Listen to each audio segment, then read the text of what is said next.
Doctor साहब इनका खांसी तो पता नहीं। कहाँ चले गए भाई? नीचे उतरो, नीचे उतरो। पप्पा तू कहाँ गलत हो तुम दवाइयाँ तो सही से करावे दी। अरे वहाँ का यार हमने कुछ खा कहाँ साइड अरे तुम नहीं आओ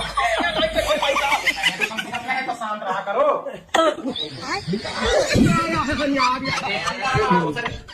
कौन सा खांसी है भाई? इनका खुजली खांसी है। इधर आओ, इधर आओ, बाहर निकलो। उधर से निकलो। अरे क्या बताई बप्पा हूँ यार। आओ आओ आओ।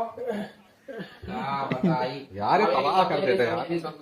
बैठो बैठो खांसी हो ना खांसी हो ना एकदम से छुपान रहा। अरे यार इनका खांसी देख के लग रहा है, ऐसा लग रहा है मुंह से फेफड़ा बाहर आ जाएगा। एक काम करो, इनको प्राइवेट वार्ड में लेके चलो, वहाँ पूरा चेकअप करेंगे। ठीक है डॉक्टर साहब। अरे बाबा उठो यार।